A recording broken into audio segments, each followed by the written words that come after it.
Hello and welcome साथियों, मेरा नाम है दिलबीर सिंह खालसा और आज की क्लास में मैं आप सबका करता हूं स्वागत। साथियों, आज की class on demand recently held questions general science के जो अलग अलग एग्जामिनेशन में जेके एसएसबी में पूछे गए हैं। आपके आने वाले examination particularly JK PSI and JK SSB SI finance के लिए बहुत इंपॉर्टेंट क्लास होने वाली है। वन शॉट पूरे के पूरे जो इंपॉर्टेंट क्वेश्चन हुए, मोर देन 90 क्वेश्चन आपके साथ डिस्कस करेंगे इस क्लास में। कोशिश करेंगे पूरी रफ्तार से चलेंगे, आप दोस्त भी बिल्कुल साथ बनाए रखिए। चलिए सर, स्टार्ट कर रहे हैं बिना किसी देरी के। जो साथी जुड़ रहे हैं उनसे गुजारिश करेंगे अपने दोस्तों के साथ लिंक को शेयर कर दीजिए ताकि समय रहते और दोस्त हमारे साथ जुड़ सकें। जो नए साथी आ रहे हैं जिन्होंने अभी तक चैनल को सब्सक्राइब नहीं किया है, उनसे निवेदन है, उनसे रिक्वेस्ट है, उनसे गुजारिश है, प्लीज़ चैनल को सब्सक्राइब कर दीजिए ताकि हर एक वीडियो की नोटिफिकेशन आप तक सबसे पहले पहुंच सके। तो चलिए स्टार्ट कर रहे हैं। चलिए रफ्तार से आपके आंसर्स आने चाहिए चैट बॉक्स में। Which are following friction is also known as kinetic friction. नीचे दिए गए ऑप्शन में से कौन सी ऐसी फ्रिक्शन है जिसे आप काइनेटिक फ्रिक्शन का नाम देते हैं? ऑप्शन नंबर ए drag friction, static friction, sliding friction और रोलिंग फ्रिक्शन। मोटे मोटे तौर पर आप फ्रिक्शन तीन तरह के पढ़ते हैं, एक तो स्लाइडिंग हो गई, एक तो रोलिंग हो गई और एक आपके पास फ्लूइड फ्रिक्शन आ जाती है। तो जब आता है कि काइनेटिक फ्रिक्शन की, none other than option number C, that is sliding friction, इसका आंसर आ जाएगा। चलिए क्वेश्चन नंबर 2 आपके स्क्रीन के ऊपर। The complete breakdown of pyruvate to give carbon dioxide, water and energy in a cell takes place in. अब बताइए sir, आपको बताना है कि कंप्लीट जो ब्रेकडाउन हो रहा है किसका? पायरुवेट का। क्योंकि आपको पता है सर, ग्लाइकोलिसिस का कंसेप्ट आपने देखा होगा, रेस्पिरेशन हम अच्छे से पढ़ते हैं। तो आपके पास 6 कार्बन ग्लूकोज चेंज हो रहा है 3 कार्बन पायरुवेट में। आगे पूछ रहा है आपके पास कंप्लीट ब्रेकडाउन हो रहा है पायरुवेट की, ताकि आपको कार्बन डाइऑक्साइड, वाटर और एनर्जी मिल जाए एक सेल में। कहाँ होती है ये? क्या आपके पास क्लोरोप्लास्ट में, माइटोकॉन्ड्रिया में, आपके पास साइटोप्लाज्म में देखने को मिलेगी, या गोल्गी अपैरेटस में? तो करेक्ट आंसर आपके पास mitochondria, that's known as a power house of this cell. ठीक है जी। चलिए दोस्तों, क्वेश्चन 3 आपकी स्क्रीन के ऊपर। Which are following has the lowest energy in an electromagnetic spectrum. नीचे दिए गए ऑप्शन में से किस वाली वेव्स की, किस वाली रेज की सबसे कम एनर्जी होगी? Option A infrared rays, option B microwaves, option C आपके पास आ रहा है radio waves and option D it's gamma rays. ठीक है जी। With help of memory trick हमने आपको याद कराए हैं सीक्वेंस, अगर आपको याद होगा। ठीक है जी। Rich man in Varanasi use extra gold, अगर आपको ये ट्रिक याद होगी जो हमने आपको पढ़ाई थी कभी। Rich man in Varanasi use extra gold, इसका मतलब क्या है सर? रिच मैन का मतलब क्या है? ये हो गया RMI, rich man in Varanasi we use extra gold. ये सीक्वेंस आपको याद रह जाएगा, बेहतर आपके पास पता चल जाएगा कि फ्रीक्वेंसी सर इसी अंदाज में फ्रीक्वेंसी बढ़ती रहती है, क्योंकि एनर्जी आपके पास किसके बराबर होती है? H into new, that is frequency की डायरेक्टली प्रोपोर्शनल एनर्जी आपकी फ्रीक्वेंसी को। तो जब आपके पास इस रफ्तार में, इस सीरीज में फ्रीक्वेंसी बढ़ेगी तो एनर्जी भी इसी फ्रीक्वेंसी बढ़ती रहेगी। आर का मतलब क्या है सर? आपको पता ही है सर। ठीक है जी। रेडियो वेव्स हो गया आपके पास, microwaves, infrared rays, visible light हो गई आपके पास, अल्ट्रावायलेट लाइट हो गई, एक्स रेज हो गई और गामा रेज हो गई। Rich man in Varanasi use extra gold. चलिए अब बताइए, हम क्वेश्चन का पूछा जा रहा है which are following has the lowest energy, सबसे कम एनर्जी किसकी होगी? सबसे कम एनर्जी उसकी होगी जिसकी सबसे कम फ्रीक्वेंसी होगी। सबसे कम फ्रीक्वेंसी कहाँ दिखाई दे रही है आपके पास? जो पहले ही आ रहा है, दैट इज रेडियो वेव्स की सबसे ज़्यादा कम फ्रीक्वेंसी है, हैंस रेडियो वेव की सबसे ज़्यादा कम एनर्जी है। ये बात है, ये चीज़ें याद रखनी है।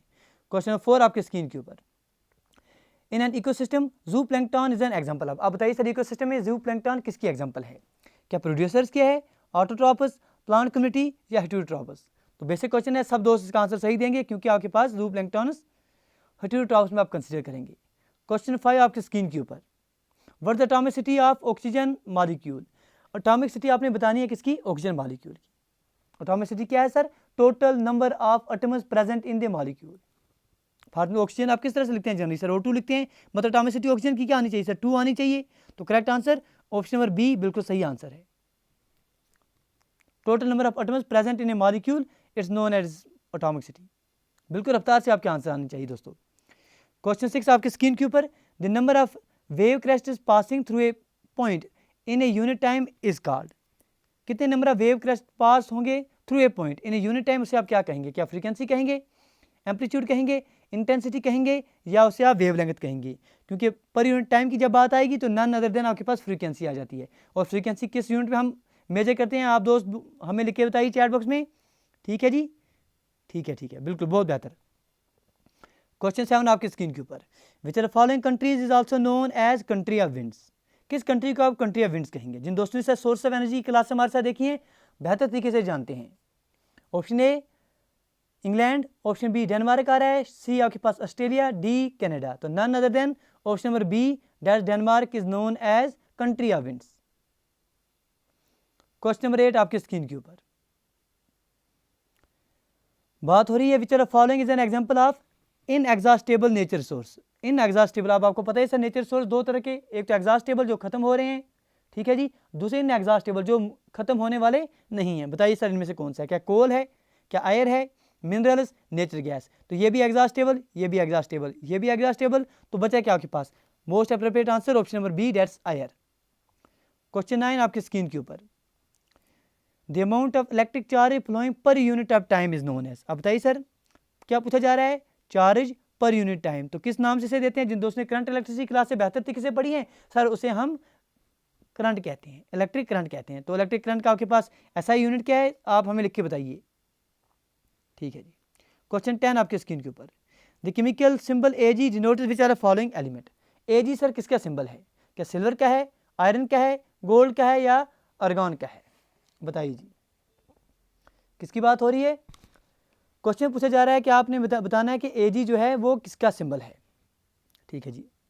आयरन की बात करेंगे तो आप Fe लिखते हैं, गोल्ड की बात करेंगे तो आप Au लिखेंगे, आर्गन की बात करेंगे तो Ar लिखेंगे, तो सिल्वर की बात करेंगे तो Ag लिखेंगे। तो correct answer option number A, that is silver. Atomic number क्या है सर इसका, जरा लिख के बता दीजिए। चलिए दोस्तों, विचार क्वेश्चन पूछा जा रहा है, what does letter H in the ozone depleting gas HFC। HFC इसका फुल फॉर्म क्या है, उसमें H का मतलब क्या है? 4 ऑप्शन दे रहे हैं सर आपके पास। Option number A halide, option B helium, option C hydro and option D it is hassium. बताइए सर H का फुल फॉर्म, अगर आपको HFC का फुल फॉर्म पता होगा पहले, हाइड्रोफ्लोरोकार्बन, हाइड्रोफ्लोरोकार्बन, तो H का मतलब क्या हो गया सर? ठीक है जी, H का मतलब आपके पास हाइड्रो हो गया। सर ये बेसिकली आपके पास एक क्लास है उन केमिकल की जो आप अक्सर कूलेंट के तौर पे इस्तेमाल करते हैं, जिन्हें आप हाइड्रोक्लोरोकार्बन्स कहते हैं। सर ओजोन डिप्लीशन में एक बहुत इंपॉर्टेंट भूमिका निभा रहे हैं, इंपॉर्टेंट रोल प्ले कर रहे हैं आपके ओजोन डिप्लीशन में। क्वेश्चन नंबर 12 आपके स्क्रीन के ऊपर, चल भाई ठीक है जी, which are following instrument is used to measure atmosphere pressure. अब एटमॉस्फेयर प्रेशर है, किस औजार के साथ, किस इंस्ट्रूमेंट के साथ आप मेजर करेंगे? Anemometer, ammeter, thermometer, barometer. सब दोस्तों के आंसर में सही आने चाहिए। तो जब आपसे बात पूछी जाए कभी एटमॉस्फेयर प्रेशर 101.325 पास्कल्स और मोस्ट अप्रोप्रिएटली आप ले लेते हैं 760 mm ऑफ Hg, ठीक है जी। किससे मेजर करेंगे आप दोस्त? ठीक है जी, उसे हम बैरोमीटर से नापेंगे। ये कुछ एनीमोमीटर है, एनीमोमीटर किसके लिए लगेगा आपके पास? विंड स्पीड के लिए। एमीटर किसके लिए लगेगा? इलेक्ट्रिक करंट के लिए। एमीटर हमेशा आपके पास सीरीज में लगता है, वोल्ट मीटर पैरेलल में। क्वेश्चन 13 आपकी स्क्रीन के ऊपर, which are following device is used to measure the electromotive force of a given cell. बताइए सर इलेक्ट्रोमोटिव फोर्स को आपने मेजर करना है, कौन सा डिवाइस आप यूज करेंगे? बिल्कुल सर, रफ्तार से चलेंगे तो ही बात मजा है। Option A volt meter, option B galvanometer, option C it's potentiometer and option D it is ammeter. बताइए जी, तो मोस्ट अप्रोप्रिएट आंसर क्या क्या आना चाहिए? आप बात क्या हो रही है sir? Which are following device is used to measure करने के लिए आपके पास इलेक्ट्रोमोटिव फोर्स को मेजर करने के लिए आप क्या इस्तेमाल करेंगे? तो जब इलेक्ट्रोमोटिव फोर्स को आपने मेजर करना हो उसे आप पोटेंशियोमीटर से मेजर करेंगे। चलिए दोस्तों, क्वेश्चन 14 आपकी स्क्रीन के ऊपर, the force of attraction between two temporary dipoles is called. Force of attraction आपने बतानी है बिटवीन टू टेम्पररी डाइपोल्स, उसे आप क्या कहेंगे? ऑप्शन नंबर ए hydrogen bond force, dipole dipole, dipole inducer dipole force या डिस्पर्शन फोर्स कहेंगे। ठीक है जी, बेहतर तरीके से अगर आपने नाम सुना होगा, लंदन डिस्पर्शन फोर्स का नाम हम देते हैं। Temporary attractive force that results when the adjacent electrons in two atoms occupy position that make the atoms form temporary dipoles. तो इसी फोर्स को आप क्या नाम देते हैं? Dispersion force. That is option number D, most appropriately हम इसे लंदन डिस्पर्शन फोर्स के नाम से जानते हैं। चलिए सर, बेसिक बेसिक चीज़ याद रखिए, आपका काम बन जाएगा। क्वेश्चन 15 आपके स्क्रीन के ऊपर, विच is the upper most layer of atmosphere. अब आपको पता है सर एटमॉस्फेयर के आपके पास अलग अलग लेयर्स हैं, ठीक है जी। Troposphere, stratosphere, mesosphere, thermosphere, exosphere, अलग अलग लेयर्स आपको देखने को मिलते हैं। पूछा जा रहा है कि सबसे आउटर मोस्ट लेयर कौन सा है? एक्सोस्फीयर, ट्रोपोस्फीयर, मेसोस्फीयर या स्ट्रेटोस्फीयर? सबसे बाहर वाला लेयर कौन सा है? तो सबसे बाहर वाला लेयर कौन सा आना चाहिए? None other than exosphere. तो सीक्वेंस क्या है? ट्रोपोस्फीयर, स्ट्रेटोस्फीयर, मेसोस्फीयर, थर्मोस्फीयर और सबसे लास्ट में आपके पास ऊपर एक्सोस्फीयर। चलिए सर दोस्तों हमें बता दीजिए कि आपके पास जो ओजोन की आपके पास परत देखने को मिलती है, ठीक है जी, जो आपके पास अल्ट्रावायलेट रेडिएशन से धरती को बचाती है, वो किस लेयर में आपको देखने को मिलती है? ट्रोपोस्फीयर, स्ट्रेटोस्फीयर या मेसोस्फीयर में? बताइए आप। ये देखिए सर, ये कंसेप्ट है, ये आपने याद रखनी है। ये आपके पास सबसे नीचे वाला ट्रोपोस्फीयर आ गया, फिर आपके पास स्ट्रेटोस्फीयर हो गया, फिर मेसोस्फीयर हो गया, थर्मोस्फीयर, एक्सोस्फीयर। तो ओजोन लेयर आपको कहाँ दिखाई दे रही है मेरे दोस्तों? यहाँ आपके पास स्ट्रेटोस्फीयर में दिखाई देगी। ये चीज़ें आपने याद रखनी है। क्वेश्चन नंबर 16 आपके स्क्रीन के ऊपर, which are the following organs is known as food pipe in human beings? बताइए सर फूड पाइप किसे आप कहते हैं? ओसोफेगस को कहेंगे, ट्रैकिया को कहेंगे, स्टोमक को कहेंगे या गॉल ब्लैडर को कहेंगे? तो जब भी बात आएगी फूड पाइप की, ओसोफेगस ऑप्शन नंबर ए बिल्कुल सही आंसर।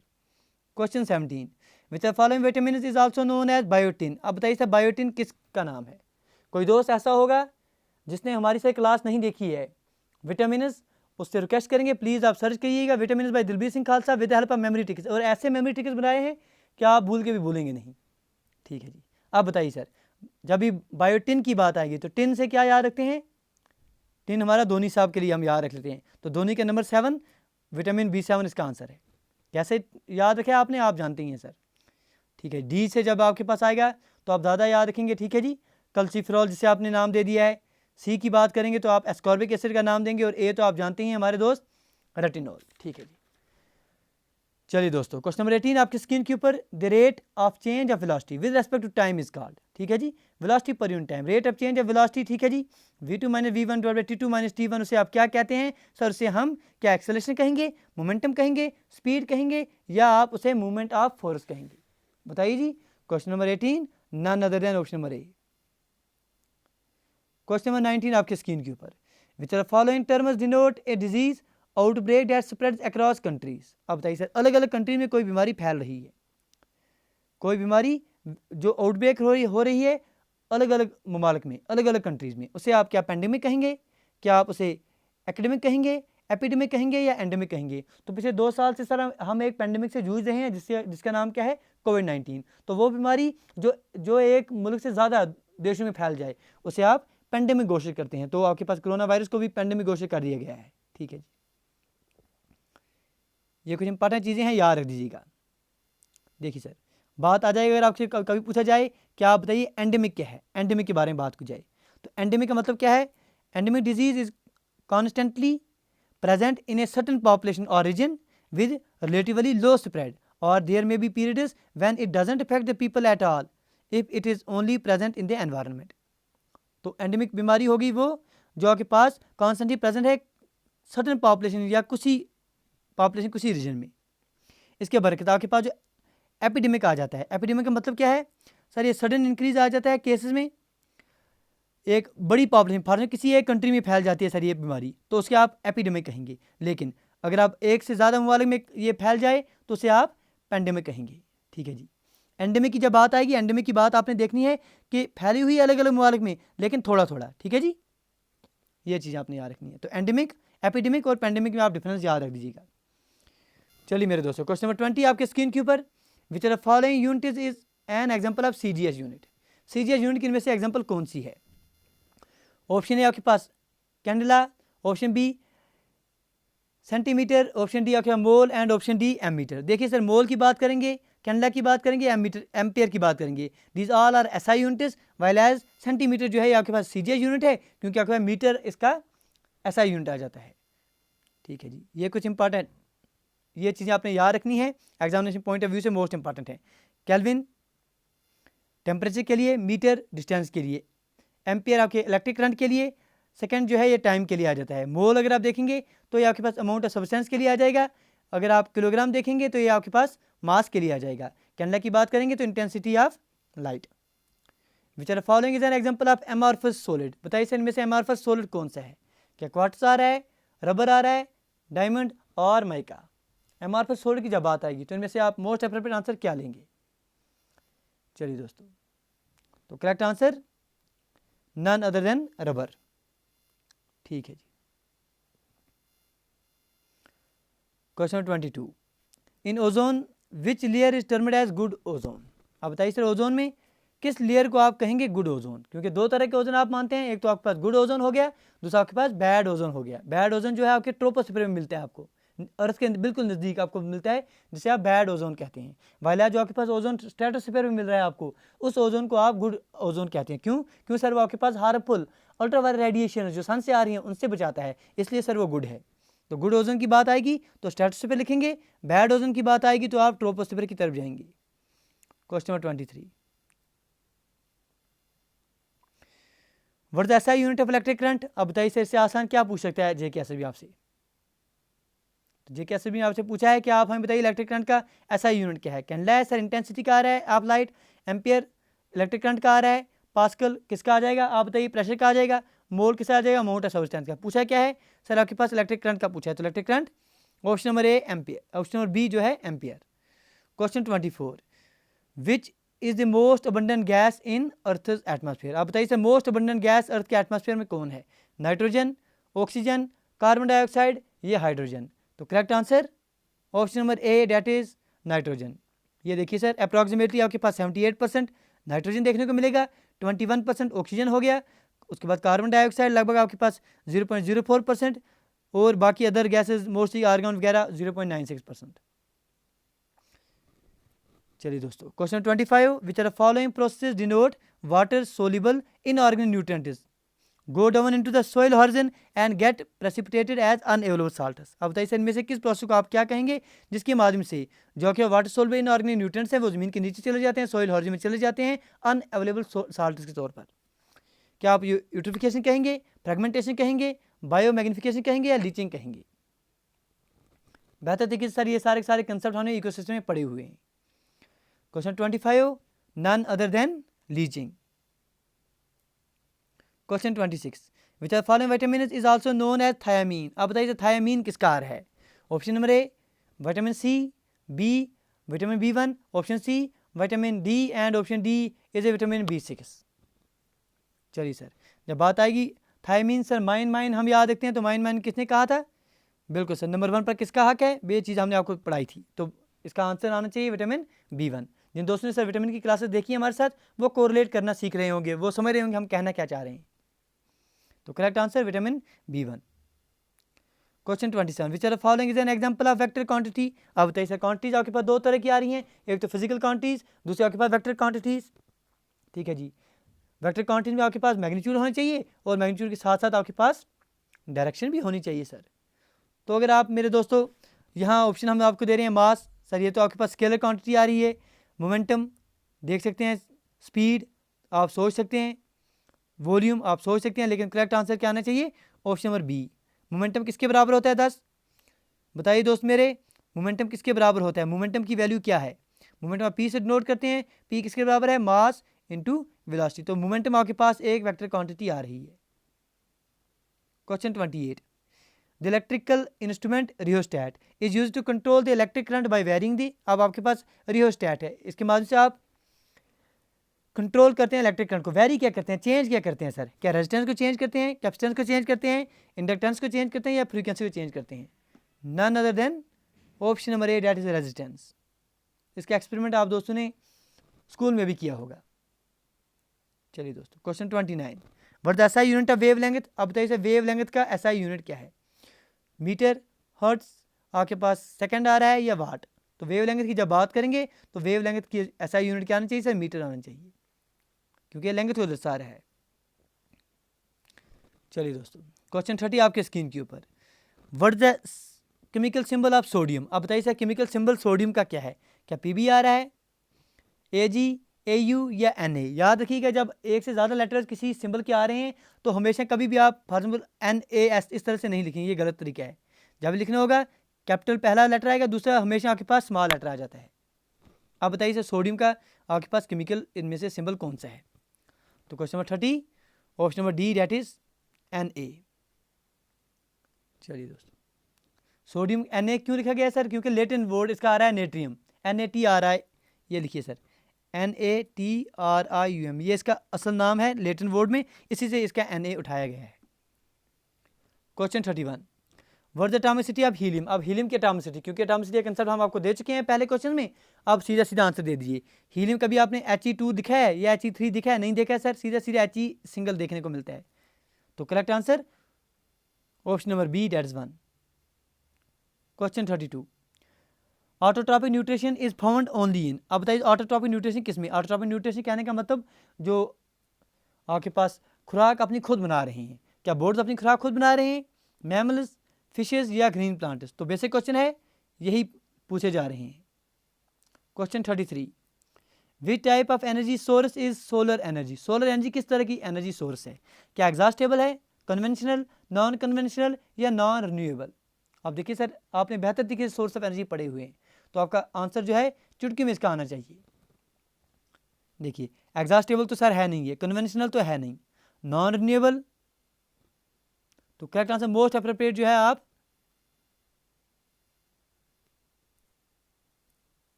बिल्कुल जी, option number C, that is non conventional. Question 34, which are following is an example of mineral fuel. इनमें से सर कौन सी एग्जाम्पल है मिनरल फ्यूल की?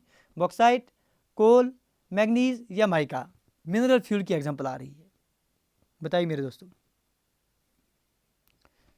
तो मिनरल फ्यूल की जब भी बात आप करेंगे, none other than option number B, that is coal. Question 35, which are following laws states that for every action there is an equal and opposite reaction. अब जब हमने मोशन का कंसेप्ट आपके साथ पढ़ा था, चाहे आपने FA में हमारे साथ ये क्लास देखी थी, चाहे आपने पटवारी के लिए क्लासेस देखी थी, तो मोस्ट इंपॉर्टेंट सर 2 प्लेलिस्ट हैं जो साथी JKP SI की तैयारी कर रहे हैं और जो साथी SI फाइनेंस की तैयारी कर रहे हैं, वो 2 प्लेलिस्ट आपने देख के ही जानी है सर, उसके बिना आपका गुजारा नहीं होगा। अब बताइए सर, विच आर फॉलोइंग किस लॉ ने हमें कहा है? तो ये क्या न्यूटन थर्ड लॉ ने कहा है, सेकंड लॉ ने कहा है, फर्स्ट लॉ ने कहा है, या आपके पास किरचॉफ सेकंड लॉ ने कहा है? तो correct answer Newton third law of motion. Question 36 आपके स्क्रीन के ऊपर, which are following particles has no electrical charge. इनमें से कौन सा ऐसा पार्टिकल है जिसमें इलेक्ट्रिकल चार्ज कुछ नहीं है? मास तो है लेकिन इलेक्ट्रिकल चार्ज नहीं है सर। क्या पॉजिट्रॉन आ रहा है, न्यूट्रॉन, प्रोटॉन या आपके पास इलेक्ट्रॉन आ रहा है? बताइए जी। तो जब आपने एटम के बारे में बेहतर तरीके से हमारे साथ पढ़ा था, तो तब हमने आपको समझाया था कि न्यूट्रॉन जो है, इनका मास तो है लेकिन इनका जो है चार्ज कुछ भी नहीं है, न्यूट्रल है सर ये। ठीक है जी, अच्छी बात है। Question 37, which are following gas law shows the relationship of volume and the number of gas particles. कौन सा ऐसा गैस लॉ है जो आपके पास वॉल्यूम और नंबर ऑफ गैस पार्टिकल के बीच में रिश्ता, ताल्लुकात, रिलेशनशिप दिखाता है? Boyle's law, Charles law, Avogadro's law या आपके पास गेल-ल्यूजिक लॉ आ रहा है? बताइए जी, क्या आना चाहिए इसका आंसर? तो करेक्ट आंसर क्या है? जब हमने पढ़ा था V is directly proportional to N, अगर आपको याद होगा हमने रिलेशन आपको पढ़ाई थी V1 divided N1 should be equal to V2 divided N2। जब हमने गैस लॉज पढ़े थे पटवारी के लिए, हमने ये सारे प्लेलिस्ट में पढ़ा था कंसेप्ट। तो एवोगैड्रोस लॉ में हमने ये पढ़ा था, under same conditions of temperature and pressure equal volume of different gases contain an equal number of molecules. अगर आपको बेहतर तरीके से याद होगा कि हमने कहा था तब, अगर सेम कंडीशन रहेंगी टेम्परेचर की और प्रेशर की, तो इक्वल वॉल्यूम ऑफ अलग अलग गैसेस की, उनमें आपके पास इक्वल नंबर ऑफ मॉलिक्यूल देखने को मिलते हैं। That is V1 divide by N1 should be equal to V2 divide by N2। ये बात हमारे साथ हुई थी एवोगैड्रोस लॉ में। तो correct answer option number C आना चाहिए। अगर बॉयल्स लॉ की बात करेंगे आप दोस्त, तो बॉयल्स लॉ हमें रिलेशन किसके बीच में दे रहा है? प्रेशर और वॉल्यूम के बीच में। हमें कहता है कि आप बताइए P1 V1 should be equal to P2 V2, that is pressure and volume are inversely related to each other. While अगर चार्ल्स लॉ की बात करेंगे, वहाँ हमें रिलेशन वॉल्यूम और टेम्परेचर के बीच में मिल जाती है, that is V1 divide by T1 should be equal to V2 divide by T2, that is volume of a gas is directly proportional to the absolute temperature assuming the quantity of the gas and the pressure remains constant। तो आपके पास Charles law volume और temperature में बात करेगा, और Boyle's law जो है pressure और वॉल्यूम में बात करेगा। जब गेल-ल्यूजिक की बात करेंगे तो वो प्रेशर और टेम्परेचर में हमें रिलेशन दे देगा। वो हमें बताएगा कि प्रेशर किसी भी गैस का जो है वो इंक्रीज होगा जब उसका टेम्परेचर इंक्रीज हो जाएगा। दैट इज प्रेशर जो है डायरेक्टली प्रोपोर्शनल टेम्परेचर को हम मान सकते हैं, या ऐसा कहें कि P1 divide by T1 should be equal to P2 divide by T2। ये बात किसने कही थी सर? ये आपके पास गेल-ल्यूजिक लॉ ने कही थी। सारे के सारे रिवाइज करा दिए आपको। Question 38, which are following has a lowest frequency in the electrospectrum. अब देखिए सर, अब इस पर कोई परेशानी नहीं होनी चाहिए क्योंकि हमने आपको विद हेल्प ऑफ ट्रिक याद करा दी। ठीक है जी, हमने अभी अभी आपको ट्रिक दी थी, उस ट्रिक के माध्यम से आपको अब याद हो जाए होगा। आपने क्या बताना है, लोवेस्ट फ्रीक्वेंसी किसकी है, सबसे लोवेस्ट फ्रीक्वेंसी जो सबसे पहले आ रहे हैं। तो सबसे पहले कौन आ रहे थे आपके पास, सर रेडियो वेव्स आ रहे थे। ठीक है जी, तो अभी अभी हमने आपको याद कराया था, क्योंकि हमें पता है ये सर, ये बेसिक चीज़ें ऐसे याद रहती नहीं है। जब आप कोई चीज़ बना लेते हैं, जैसे हमने आपको कहा कि रिच मैन इन वाराणसी क्या करता था, वो यूज़ करता था एक्स्ट्रा गोल्ड। तो RMI VU X और G, ये आपके पास सीक्वेंस आ रहा है। फिर से एक बार लिख रहे हैं, याद रख दीजिएगा, rich man in Varanasi use extra gold. Question number 39 आपके स्क्रीन के ऊपर, which are following vitamin deficiencies causes जीरोफ्लैंथीमिया। अब बताइए सर, जीरोफ्लैंथीमिया किस विटामिन की डिफिशियंसी से होती है, विटामिन ई, विटामिन के, विटामिन ए, या आपके पास विटामिन B12? बोलिए सर बेहतर तरीके से। जब हमने सर रेटिनॉल का कंसेप्ट पढ़ा था, तब हमने आपके पास दो इंपॉर्टेंट, एक तो आप सिंपल पढ़ते हैं सर, नाइट ब्लाइंडनेस का कंसेप्ट जब आता है तो विटामिन ए आपको याद रह जाता है। लेकिन जब नॉर्मल ड्राइनेस हो जाती है आपके पास कंजक्टिव और कॉर्निया की आई में, उसे आप जीरोफ्लैंथिया कहते हैं। तो correct answer option number C, that is vitamin A आ रहा है। Question 40, the process of breaking molecules in absence of oxygen. In absence of oxygen हो रही है सब बात, ब्रेक डाउन हो रहा है आपके मॉलिक्यूल की इन एब्सेंस ऑफ ऑक्सीजन से आप क्या कहेंगे, फोटोसिंथेसिस, इवापोरेशन, एरोबिक रेस्पिरेशन, या एनएरोबिक। तो एनएरोबिक का नाम ही आपके पास आ रहा है कि ये इन एब्सेंस ऑफ ऑक्सीजन हो रही है बात। Question 41, which are following has the highest frequency. अब देखिए, कहीं पर लोएस्ट फ्रीक्वेंसी पूछा जा रहा है, कहीं पर हाईएस्ट पूछा जा रहा है। तो आपने ये फ्रीक्वेंसी याद रख दिया कि rich man in Varanasi use extra gold. अब क्या पूछा जा रहा है, हाईएस्ट, सबसे हाईएस्ट किसकी आ रही है सर, जी से क्या है, गामा। तो करेक्ट आंसर 41 का क्या आना चाहिए, option number B. Question 42, vitamin is by product of. Vitamin sir जो है ये बाई प्रोडक्ट किसका है, वुड का है, कोक का, पेट्रोलियम का, या आपके पास नेचुरल गैस का। जब विटामिन की बात आएगी तो none other than that is, ठीक है जी, आपके पेट्रोलियम का आ रहा है। पेट्रोलियम का ही आपके पास बाई प्रोडक्ट देखने को मिलता है। Question 43, the normal freezing point of water at sea level is. Normal freezing point पूछा जा रहा है, वो पॉइंट जहाँ पर वाटर फ्रीज हो जाएगा एट सी लेवल पर, से आप क्या कहते हैं, कौन सा टेम्परेचर सर वो, 0 kelvin, 0 degree Fahrenheit, 273.15 degree centigrade, या 0 डिग्री सेंटीग्रेड। बहुत ही बेसिक सवाल है कि आपके पास नॉर्मल फ्रीजिंग पॉइंट क्या है, कहाँ पर पानी फ्रीज हो जाता है, 0 डिग्री सेंटीग्रेड पर। तो ऑप्शन नंबर डी बिल्कुल सही आंसर है। मेल्टिंग पॉइंट क्या है सर पानी का, बॉइलिंग पॉइंट। बॉइलिंग पॉइंट क्या है, बॉइलिंग पॉइंट आप हमें बता दीजिए कि बॉइलिंग पॉइंट इसका क्या है।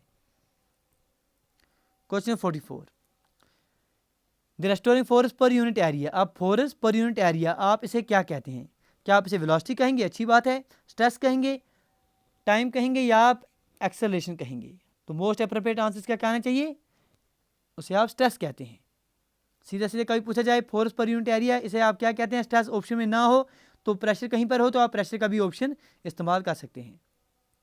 Question 45, which are following quantities is conserved in Einstein's photoelectric equation. जो आइंस्टाइन की फोटो इलेक्ट्रिक इक्वेशन है, ठीक है जी, ई के सर याद रखने की जरूरत नहीं है आपके, h⁻⁵ सर ये हमने इक्वेशन पढ़ी होती है। तो यहाँ पूछा जा रहा है कि आपने बताना है कि कौन सी क्वांटिटी इसमें कंजर्व रह जाती है। तो ये जो आपके पास ला है, it's based on the conservation of energy. तो correct answer option number D, that is energy आना चाहिए इसका। Question 46, what is SI unit of electric resistance. Electric resistance का एसआई यूनिट क्या है, क्या एम्पियर आ रहा है, वाट आ जाएगा, ओम आ जाएगा, या मोह आ जाएगा, किसका, रेजिस्टेंस का। तो रेजिस्टेंस का एसआई यूनिट क्या आना चाहिए सर, ओम आना चाहिए, that is option number C. क्योंकि ओम्स लॉ आपने बेहतर तरीके से पढ़ा था, क्या पढ़ा था सर हमने, R is equal to V divide by I. ये आपके पास ओम्स लॉ है, इस पर क्वेश्चन आपके सीधे सीधे न्यूमेरिकल भी आ सकता है, जैसे आपके पास अक्सर एग्जामिनेशन में देखने को मिल रही हैं। चलिए मेरे दोस्तों देखिए सर, आगे बढ़ेंगे। क्वेश्चन 47 आपके स्क्रीन के ऊपर, what does the letter O in the environmental pollution parameter BOD denote. अब BOD में सर ओ का मतलब क्या है, ये आपसे पूछा जा रहा है। क्या ऑर्गेनाइजेशन आ रहा है, ओजोन आ रहा है, ऑक्सीजन आ रहा है, या आपके पास ओस्मियम आ रहा है। तो BOD मतलब बायोकेमिकल ऑक्सीजन डिमांड, कितना amount of dissolved oxygen sir आपको जरूरत लगेगा by aerobic biological organisms in the water body, किसके लिए, to break down the organic matter present in given water sample. At certain temperature और the specific time period. तो कितना oxygen उसको ज़रूरत लगेगा, उसे आप कहेंगे बायोकेमिकल ऑक्सीजन डिमांड। तो वो का मतलब oxygen. Question 48, which are following surface is best suited to absorb sunlight. Sunlight को एब्जॉर्ब करने के लिए सबसे बेहतर इनमें से कौन सी आपके पास सरफेस आ जाएगी? क्या ब्लैक आ जाएगी, रेड, ब्लू या आपके पास वाइट? तो ब्लैक बॉडी सरफेस आपने बेहतर तरीके से कंसेप्ट पढ़े हैं। Correct answer option number A, that is black.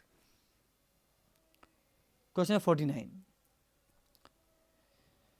Which are following friction is also known as fluid friction. अब इसमें हमें बताइए कि फ्लूइड फ्रिक्शन, जैसे अभी आपने पहले काइनेटिक फ्रिक्शन के बारे में पढ़ा था, अभी फ्लूइड फ्रिक्शन के बारे में बात हो रही है। क्या ड्रैग फ्रिक्शन कहेंगे, स्टैटिक फ्रिक्शन, स्लाइडिंग फ्रिक्शन या रोलिंग फ्रिक्शन? तो किस फ्रिक्शन को आप फ्लूइड फ्रिक्शन कहते हैं? तो fluid friction none other than drag friction. Sir fluid friction generally आपके पास फ्लूइड लेयर्स के बीच में देखने को मिलती है, जब ये रिलेटिवली मूव करते हैं एक दूसरे के ऊपर, ठीक है जी, तो इसे आप ड्रैग फोर्स कहते हैं। तो आपको विस्कस ड्रैग के नाम से आपने सुना होगा ये, या फ्लूइड फ्रिक्शन के नाम से सुना होगा। Question 50, which are following process denote the break down of detached into small particles by detritivores. तो ब्रेक डाउन हो रहा है डेट्राइटिस की स्मॉल पार्टिकल्स में डेट्राइटिवर्स के माध्यम से। क्या ऑप्शन, क्या आप उसे फ्रेगमेंटिंग कहेंगे, लीचिंग कहेंगे, बायो एक्यूमुलेशन कहेंगे या आपके पास यूट्रिफिकेशन कहेंगे? तो बेहतर तरीके से जब हमने सर कंसेप्ट पढ़े थे, ये चीज़ें हमने बड़े बेहतर तरीके से इकोसिस्टम में पढ़ी हैं। तो आपके पास करेक्ट आंसर इसका क्या आना चाहिए? None other than fragmentation. Breakdown जब हो रही है उसे आप फ्रेगमेंटेशन कहेंगे। चलिए सर 50 क्वेश्चन हो गए हैं और हमने अभी तक आपको बोला नहीं लाइक के लिए, और आप दोस्त भी महान है सर, आप तो करेंगे नहीं। बिल्कुल अच्छी बात है सर, हम कहेंगे नहीं और करेंगे नहीं आप। फिलहाल अभी हम कह रहे हैं, अभी कर लीजिए, यही बात अच्छी है। Question 51, the process of break down of food to release energy is called. वो प्रोसेस जिसके मदद से एनर्जी रिलीज होती है उसे आप क्या कहते हैं? क्या इवापोट्रांसपायरेशन कहेंगे, फोटोसिंथेसिस कहेंगे, सेल्यूलर रेस्पिरेशन कहेंगे या आपके पास ट्रांसक्रिप्शन कहेंगे? बोलिए मेरे दोस्तों, तो उसे आप क्या कहेंगे? सर रेस्पिरेशन ही वो आपके पास प्रोसेस आ रहा है जिसके माध्यम से एनर्जी रिलीज होगी। तो option number C correct answer है इसका। Question 52, what is the atomicity of hydrogen. अब हाइड्रोजन के बारे में आपने किस तरह से हाइड्रोजन को जनरली आप लिखते हैं, अगर आपको पता होगा कि हाइड्रोजन को हम जनरली इस तरह से लिखते हैं H2, तो इसका एटॉमिसिटी कितनी आ गई? Sir option number B, that's 2। The positively charge particle in an atom is known as. जो आपके पास पॉजिटिवली चार्ज एटम है, आपके पास पार्टिकल आ रहा है एटम में, ठीक है जी। हमने सर इलेक्ट्रॉन का कंसेप्ट पढ़ा है, हमने प्रोटॉन का कंसेप्ट पढ़ा है, हमने न्यूट्रॉन का कंसेप्ट पढ़ा है। जब इलेक्ट्रॉन की बात करेंगे निगेटिवली चार्जड, आपके पास प्रोटॉन की बात करेंगे तो पॉजिटिवली चार्जड, न्यूट्रॉन सर आपके पास इसका चार्ज नहीं है।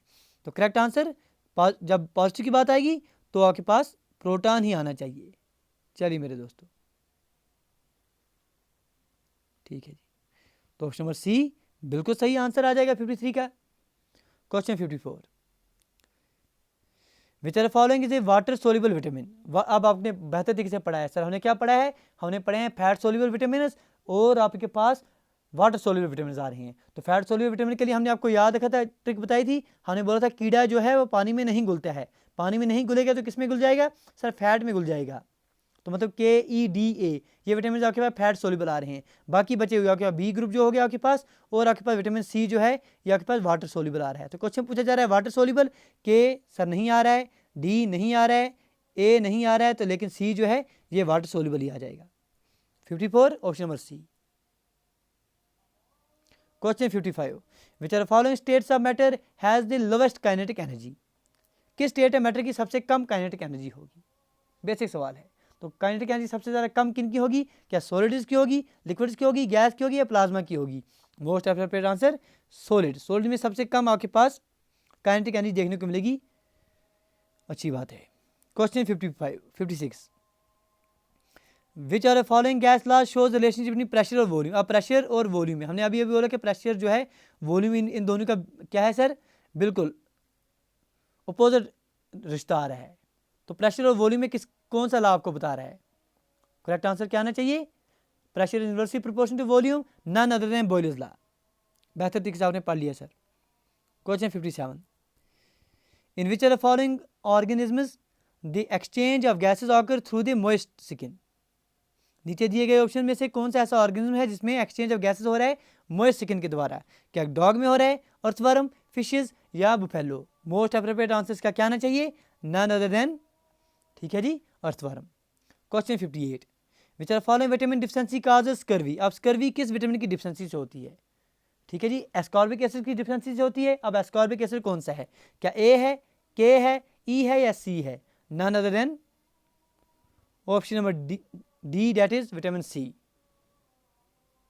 Question 59, the relationship between which two gas variables are shown in Charles law? अब चार्ल्स लॉ के बारे में हम बात किसकी करते हैं? जैसे हमने बोले में प्रेशर और वॉल्यूम की बात की थी, चार्ल्स लॉ में हम किसकी बात करते हैं सर?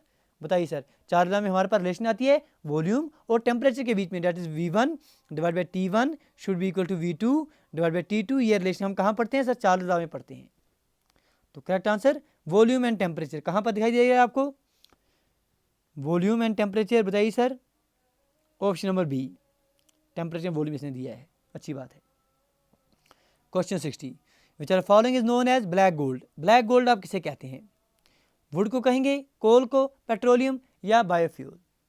ठीक है जी, बहुत ही कीमती वस्तु है सर ये आपके पास, पेट्रोलियम, जिसे आप ब्लैक गोल्ड का नाम देते हैं।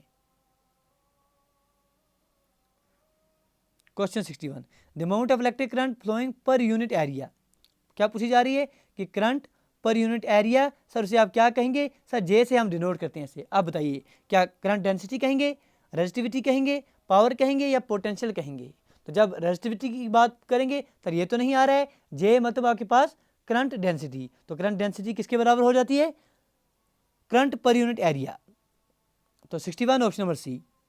Question 62, which are following vitamin is also known as ascorbic acid? अब बताइए सर, एस्कॉर्बिक एसिड जिसकी वजह से आपके पास स्कर्वी देखने को मिल रहा है। तो option number A vitamin B6, option B vitamin B2, option C आपके पास सी आ रहा है, ऑप्शन डी आपके पास विटामिन B1 आ रहा है।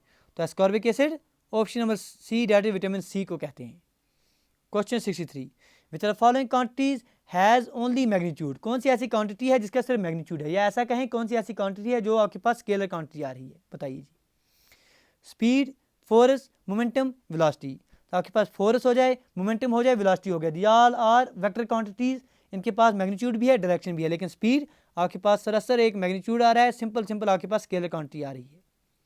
Question 64, light year is the unit of measurement of? Light year sir किसका मेजरमेंट है? एक्सेलरेशन का आ रहा है, टाइम का आ रहा है, वेलोसिटी का, या आपके पास डिस्टेंस का आ रहा है? तो जब आप बात लाइट ईयर की आएगी 9.46 इंटू 10⁻12 किलोमीटर्स, ये आपके पास डिस्टेंस का आ रहा है सर आंसर। तो डिस्टेंस का यूनिट आपके पास लाइट ईयर आ रहा है। डिस्टेंस कितनी लाइट ट्रैवल करेगी एक साल में, उसे आप लाइट ईयर कह रहे हैं। Question 65, which are following terms denote the decomposed organic matter? Decompose organic matter को आप क्या कहेंगे? एक्सप्लांट कहेंगे, लिटर कहेंगे, ह्यूमस कहेंगे, या आप उसे कैलस कहेंगे? तो most appropriate answer humus. Question 66, मोल जो है सर, ये मोल ऐसा यूनिट है किसका? क्या मोल टेम्परेचर का आ रहा है? सर टेम्परेचर में आपने कुछ केल्विन पढ़ा था अगर आपको याद होगा। सर ल्यूमिनस इंटेंसिटी का आ रहा है, सर इसका आपने कुछ कैंडला पढ़ा था अगर आपको याद होगा। अमाउंट ऑफ सब्सटेंस, सर इसमें आपने मोल पढ़ा था, और इलेक्ट्रिक करंट इसमें आपने एम्पियर पढ़ा था। तो अब आपके पास बचा क्या? ऑप्शन नंबर सी बिल्कुल सही आंसर है। Question 67, in which continent is ozone hole formed for the first time? Ozone hole सबसे पहला किस कंटिनेंट में आपको देखने को मिला था? Option A Africa, option B South America, option C North America, and option D Antarctica. तो जब ओजोन होल की बात आएगी तो एंटार्क्टिका में सबसे पहले इसे देखा गया था। चलिए दोस्तों, सीख रहे हैं तो साथ साथ आप दो जो है लाइक शेयर और सब्सक्राइब करते रहिए, क्योंकि आप दोस्तों की सपोर्ट है जो हमें बिल्कुल मोटिवेट कर रही है इस तरह के सेशन आप दोस्तों के साथ शेयर करने के लिए। क्वेश्चन 68 आपके स्क्रीन के ऊपर, which are following states of matter has the strongest intermolecular force? नीचे दिए गए ऑप्शन में से कौन सी ऐसी स्टेट ऑफ मैटर है जिसमें सबसे ज़्यादा स्ट्रॉन्गेस्ट इंटरमॉलिक्यूलर फोर्स अट्रैक्शन देखने को मिलती है, इसी वजह से उसकी काइनेटिक एनर्जी सबसे कम होती है? तो सबसे क्लोज का किसके पार्टिकल देखने को मिलते हैं? सर सॉलिड्स के देखने को मिलते हैं, और इनकी जो इंटरमॉलिक्यूलर फोर्स ऑफ अट्रैक्शन है सबसे ज़्यादा होती है। तो option number D that is solid सही आंसर है। चलिए दोस्तों, question 69, on which quantum number does the orientation of atomic orbital depend? अब आपको ये क्वेश्चन नहीं भी आएगा कोई बात नहीं, अगर आप साइंस स्ट्रीम से नहीं है, एक क्वेश्चन आपके पास ऐसा देखने को मिलेगा एग्जामिनेशन में, कोई परवाह नहीं है। तो आप फिलहाल बता दिए, अगर आ जाता है अब इसके बाद आ जाएगा तो आपको आप याद रखना पड़ेगा, क्योंकि आप पढ़ के गए हैं यहाँ कि कौन से क्वांटम नंबर पर जो है ओरिएंटेशन ऑफ एटॉमिक ऑर्बिटल जो है डिपेंड करती है। क्या आपके पास स्पिन क्वांटम नंबर आ रहा है, एजिमुथल क्वांटम नंबर आ रहा है, प्रिंसिपल क्वांटम नंबर आ रहा है, या आपके पास मैग्नेटिक क्वांटम नंबर आ रहा है? तो most appropriate answer option number D, that is magnetic quantum number. जब आपसे बात पूछी जाएगी ओरिएंटेशन ऑफ एटॉमिक ऑर्बिटल किस पर डिपेंड करेगी, तो मैग्नेटिक क्वांटम नंबर, जिसे आप जनरली एम से डिनोट करते हैं। Orientation of electrons orbital with respect to the 3 axis of the space. Question number 70 आपके स्क्रीन के ऊपर, which are following radiation has the highest penetrating power? कौन सी ऐसी रेडिएशन है जिसका सबसे ज़्यादा हाईएस्ट पेनिट्रेटिंग पावर होगा? Infrared radiation, beta radiation, gamma radiation या अल्फा रेडिएशन? सबसे ज़्यादा हाईएस्ट पेनिट्रेटिंग पावर किसका है? None other than gamma radiation. चलिए जी, question 71, which type of energy source is tidal energy? Tidal energy किस तरह की एनर्जी सोर्स है? एग्जॉस्टेबल, नॉन कन्वेंशनल, कन्वेंशनल या आपके पास नॉन रिन्यूएबल? जब बात आएगी टाइडल एनर्जी की, तो टाइडल एनर्जी किस तरह की आप एनर्जी सोर्स मानेंगे? सर ये आपके पास नॉन कन्वेंशनल सोर्स आ रहा है, ठीक है जी। एग्जॉस्टेबल तो है नहीं सर, ये कन्वेंशनल तो है नहीं, नॉन रिन्यूएबल तो है नहीं। Question 72, the process of removal of metabolic waste from the body is known as? अब जो मेटाबॉलिक वेस्ट आपकी बॉडी में बन रहा है उसको आप रिमूव कर रहे हैं, उस रिमूवल के प्रोसेस को आप क्या कहेंगे? एक्सक्रीशन कहेंगे, गैस्ट्रुलेशन कहेंगे, फोटोसिंथेसिस कहेंगे या डाइजेशन कहेंगे? ठीक है, उसे आप एक्सक्रीशन का नाम देते हैं, ठीक है जी। क्वेश्चन 73, बात हो रही है in which layer of the earth atmosphere do precipitation occur? Precipitation कहाँ होती है? ना सिर्फ प्रेसिपिटेशन, जनरली जो आपके पास क्लाइमेटिक जो वेदर फिनोमेना है, ये सारे के सारे किस लेयर में आपको देखने को मिलते हैं, ये आपको पूछा गया है। एक्सोस्फीयर में, स्ट्रेटोस्फीयर में, मेसोस्फीयर में या आपके पास ट्रोपोस्फीयर में? तो जनरली जो भी आपके पास वेदर रिलेटेड, क्लाइमेट रिलेटेड जो फिनोमेना आपको देखने को मिलते हैं, जिसे आप ट्रोपोस्फीयर में ही महसूस करेंगे। Question 74, which are following device is used to measure potential difference between 2 points in a circuit? कौन सा ऐसा डिवाइस है जिसको आप यूज़ करेंगे ताकि पोटेंशियल डिफरेंस 2 पॉइंट्स के बीच में हम मेजर कर सकें? गैल्वेनोमीटर, सर ये तो सिर्फ आपको दर्शाता है कि सर्किट में करंट है कि नहीं है। एमीटर, सर ये आपके पास करंट को मेजर करने के लिए लगेगा। जो ये पाइकोमीटर है, या आप हमें बताइए किसके लिए आप इस्तेमाल करते हैं? करेक्ट आंसर आपके पास option number C, volt metre आ रहा है, जो आप पोटेंशियल डिफरेंस के लिए यूज़ करते हैं। तो ये पाइकोमीटर सर क्या है, ये हमें बता दीजिए।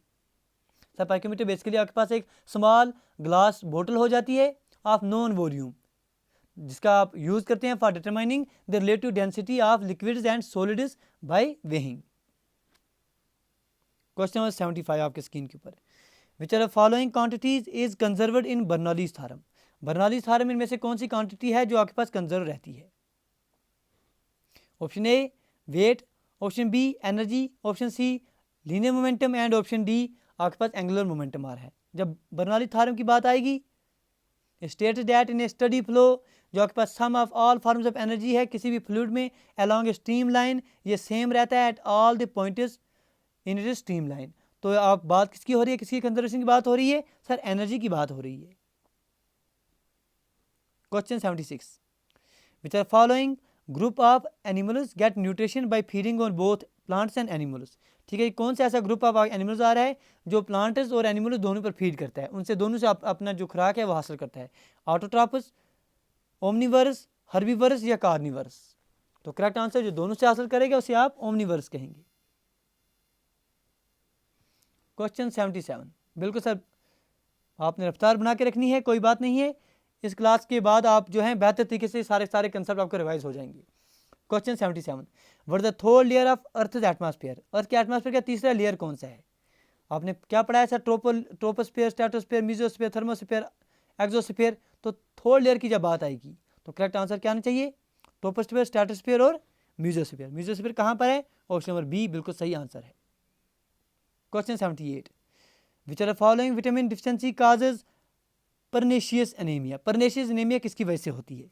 क्या option number A vitamin D की वजह से होती है, vitamin B12, option number C vitamin A की वजह से, या आपके पास विटामिन के की वजह से होती है? तो ये सारे के सारे विटामिन की हमने सर जब क्लास लगाई थी आपके साथ with help of memory tricks, एक तो आपके केमिकल नेम इनके याद करा दिए थे, इनके जो सोर्सेज आ रहे हैं वो याद करा दिए थे, प्लस जो इंपॉर्टेंट डिफिशिएंसी डिजीज हैं वो भी आपको याद हो गई हैं। तो 78 की जब बात आएगी तो option number B that is vitamin B12। Question 79, what is the scientific name of vitamin B2। अब B2 की बात आ रही है। B2 का नाम आपने बड़े बेहतर तरीके से हमने शॉर्टकट आपको दिखाई थी। ऑप्शन ए पाइरिडॉक्सिन, ऑप्शन बी क्या थायमीन आ रहा है, ऑप्शन सी नायासिन, या ऑप्शन डी आपके पास राइबोफ्लेविन। बताइए जी। Question 79, none other than riboflavin. Question number 80 आपके स्क्रीन के ऊपर, galvanometer is used to detect. आप गैल्वेनोमीटर आप किसके लिए इस्तेमाल करते हैं, किसको डिटेक्ट करने के लिए, टेम्परेचर को, इलेक्ट्रिक करंट को, विंड स्पीड या ह्यूमिडिटी। सिर्फ ये सारे डिटेक्ट करने के लिए, मेजर करने के लिए तो आप एमीटर का यूज़ करेंगे, लेकिन ये पता करने के लिए कि आपके पास सर्किट में करंट है या नहीं है, सिंपल आपके पास गैल्वेनोमीटर आप इस्तेमाल करते हैं to detect the electric current. Question 81, the oxygen released by the green plants during the photosynthesis comes from. आप बताइए सर, जो आपके पास ऑक्सीजन रिलीज करते हैं ग्रीन प्लांट्स फोटोसिंथेसिस के दौरान, सर ये ऑक्सीजन आता है कहाँ से है, कार्बन मोनोऑक्साइड से, कार्बोहाइड्रेट से, वाटर से, या आपके पास कार्बन डाइऑक्साइड से। बताइए सर, तो ये आपके पास ऑक्सीजन आना कहाँ से चाहिए, option number C that is water से। ठीक है जी, क्योंकि आपके पास वाटर जो है, वाटर से ही आपके पास H पॉजिटिव और आपके पास OH निगेटिव आपको देखने को मिलते हैं। तो यही आपके पास पे रिएक्ट करते हैं ताकि रिलीज किया जा सके आपके ऑक्सीजन को। चलिए दोस्तों, तो correct answer option number C that's water. Question 82, which are following is a type of teeth in human body. अब बताइए सर, इनमें से कौन सा ऐसा एग्जाम्पल आ रहा है जो आपके पास एक किस्म है, एक टाइप है आपके टीथ का ह्यूमन बॉडी में, फिंडस, ज्यूजिनम, ड्यूडिनम या इंसेसर। तो इंसेसर अगर आपको फार्मूला याद होगा, हमने आपको पढ़ाया था, अगर आपको याद है 2123 डिवाइड बाई 2123 इंटू 2, सर ये आपके पास 32 दांत आ रहे हैं टोटल, ये हमने आपके पास डेंटल फार्मूला दिया था अगर आपको याद होंगी। इंसेसर्स, कैनाइनस, प्रीमोलर्स एंड मोलर्स। तो ऑप्शन नंबर डी दैट इसका सही आंसर है। क्वेश्चन 83, केल्विन इज ऐसा यूनिट है। अब केल्विन ऐसा यूनिट है किसका, बताइए सर किसका है। आपके पास इलेक्ट्रिक करंट क्या है, टेम्परेचर क्या है, ल्यूमिनस इंटेंसिटी क्या है, या आपके पास अमाउंट ऑफ सब्सटेंस का है। तो केल्विन किसका ऐसा यूनिट आ जाएगा सर, आपके पास टेम्परेचर का आ जाएगा। Question 84, what is the chemical symbol of cobalt. Cobalt का केमिकल सिंबल क्या है, क्या होना चाहिए सर। Cl आपके पास किसका आना चाहिए, क्लोरीन का आना चाहिए। CO किसका आना चाहिए सर, कोबाल्ट का आना चाहिए। Ca किसका हो गया आपके पास, कैल्शियम का आना चाहिए। C किसका हो गया, कार्बन का आना चाहिए। चलिए रिवाइज कीजिए, Cl आपके पास क्लोरीन आ गया, क्लोरीन का एटॉमिक नंबर बताइए 17। कोबाल्ट का एटॉमिक नंबर हमें बताइए 27। ठीक है जी। कैल्शियम का एटॉमिक नंबर हमें बताइए 20। एंड कार्बन का एटॉमिक नंबर क्या है सर, 6 है। Correct answer option number B that is cobalt का CO आप लेंगे। Question 85, which are following conventions is related to ozone layer protection. Ozone layer protection के लिए इनमें से कौन सी कन्वेंशन आपको देखने को मिलेगी, Vienna convention, Stockholm convention, Ramsar convention, या आपके पास रोटरडैम कन्वेंशन आ रहा है। बताइए सर, क्वेश्चन 85 क्या आना चाहिए इसका आंसर, मोस्ट अप्रोप्रिएट आंसर इसका क्या आना चाहिए आपके हिसाब से, नन अदर देन। ठीक है जी, बताइए जी बताइए, none other than Vienna convention जो है आपने बेहतर तरीके से याद रखा था। जो आपके पास स्टॉकहोम कन्वेंशन की बात आएगी तो आपने POPS that is persistent organic pollutants, वहाँ ये याद रखा था, ग्लोबल ट्रीटी थी ताकि प्रोटेक्ट किया जा सके ह्यूमन हेल्थ को एंड एनवायरनमेंट को फ्रॉम POPS। इसके बाद जब आपके पास रामसर कन्वेंशन की बात आएगी तो ये आपके पास वेटलैंड के साथ आप संबंध मानते हैं। इसी तरह अगर आप देखेंगे जो आपके पास रोटरडैम कन्वेंशन आ रहा है, ये एक नाम दिया गया था for a convention that was adopted by the conference of COP जिसे आप कहते हैं इन 1988 में इन द रोटरडैम नेदरलैंड में, that aims to protect shared responsibility in relation to international trade of hazardous chemicals. तो हैजर्डस केमिकल की international trade को के लिए सारी आपके पास रोटरडैम कन्वेंशन आ रही है। जब वियना कन्वेंशन की बात करेंगे तो आपके पास ओजोन लेयर प्रोटेक्शन के लिए बात आएगी। Question 86, which are following state of matter has the lowest density. Lowest density इनमें से किसकी है, गैस की है, सॉलिड की, लिक्विड की, या प्लाज्मा की। लोवेस्ट डेंसिटी किसकी होनी चाहिए, none other than option number A that is gas. Question 87, earthworm are examples of. Earthworm जो है किसके एग्जाम्पल्स हैं, फाइटोप्लैंक्टन्स, प्रोड्यूसर्स, ऑटोट्रॉपस, या डेट्राइटिवर्स। तो आपके पास आपको पता है sir, option number D that is detritivores में आ रहे हैं। Question number 88, which are following is known as liquid gold. Liquid gold आप किसे कहते हैं? पेट्रोलियम को कहेंगे, वुड को, बायोफ्यूल या आपके पास कोल। सीधा सीधा लिक्विड अगर आप देख रहे हैं तो आपके पास करेक्ट आंसर सीधा ही मिल जाएगा। ठीक है जी, question number 88, option number A that is petroleum is known as liquid gold. Question 89, movement of force is also known as. अब मूवमेंट ऑफ फोर्स क्या है सर? उसे आप किस नाम से जानेंगे? इक्विलिब्रियम, टॉर्क, मोमेंटम या आपके पास power. Force multiplied by the perpendicular distance from the line of action of force, उसे आप momentum force, movement of force कहेंगे, या आप कभी कभी इसे टर्निंग इफेक्ट ऑफ फोर्स कहते हैं, जिसे आप टॉर्क भी कह देते हैं, टाउ, टॉर्क। ठीक है, turning movement of force. Option number B बिल्कुल सही आंसर है। क्वेश्चन नंबर 90 आपकी स्क्रीन के ऊपर, in kelvin scale what is the value of standard temperature. अब बताइए सर, केल्विन स्केल में जो आपका स्टैंडर्ड टेम्परेचर उसकी वैल्यू क्या है? 32 केल्विन, 100 केल्विन, 273.15 केल्विन या आपके पास 0 केल्विन आ रहा है। बताइए सर, जब स्टैंडर्ड टेम्परेचर की बात आएगी तो केल्विन स्केल में आपके पास स्टैंडर्ड टेम्परेचर क्या आना चाहिए? None other than 273.15 kelvin. चलिए, if the source is moving away from the observer, अगर जो सोर्स है वो दूर जा रहा है, अवे मूव कर रहा है from the observer, then the apparent frequency जो है उस पर क्या होगा? क्या इंक्रीज होगी, बिकम जीरो, रिमेन सेम या डिक्रीज होगी? तो वो क्या हो जाएगी सर? सीधा सीधा लग रहा है कि वो आपके पास डिक्रीज होनी चाहिए। Question 92, which are following waves can travel only with a medium. कौन सी ऐसी वेव्स हैं जो सिर्फ मीडियम के माध्यम से चलेंगी? दो तरह की वेव जनरली आप पढ़ते हैं, एक तो मैकेनिकल वेव्स कहते हैं, जिसको आपको चलने के लिए आपके पास कोई ना कोई मीडियम चाहिए सर। इसके बरकस कुछ वेव्स ऐसी होती हैं जो आपके वैक्यूम में भी चलेंगी, जिनको मीडियम की जरूरत नहीं है, जिन्हें आप इलेक्ट्रोमैग्नेटिक वेव्स कहेंगे। एग्जांपल आपकी सर लाइट हो गई, ठीक है जी, तो वो आपके पास इलेक्ट्रोमैग्नेटिक वेव्स में कंसीडर आप करेंगे। वाइल जो आपके पास बाकी वेव्स हैं जिन्हें आपके पास मीडियम की जरूरत लगी, उन्हें आप मैकेनिकल वेव्स कहते हैं। तो इनमें आप मैकेनिकल वेव ढूंढिए कौन सी है, तो जो आपके पास साउंड वेव है वो आपके पास मैकेनिकल वेव आ जाती है। तो ऑप्शन नंबर सी बिल्कुल सही आंसर है सर इसका। चलिए सर, ये इंपॉर्टेंट क्वेश्चन थे जो रिसेंटली हेल्ड आपके पास जेके एसबी के एग्जामिनेशन पूछे गए हैं from the topic of general science. उम्मीद करेंगे इस क्लास में आपने बहुत सारे कंसेप्ट रिवाइज कर दिए होंगे। गुजारिश करें अगर आज की क्लास में आपने कुछ सीखा है तो प्लीज़ लाइक शेयर सब्सक्राइब करना ज़रूरी। वीडियो देखने के लिए आप दोस्तों का बहुत बहुत शुक्रिया करते हैं। मिलते हैं सर अगली वीडियो में। Till then do take your best care. Thank you, thanks a lot for watching.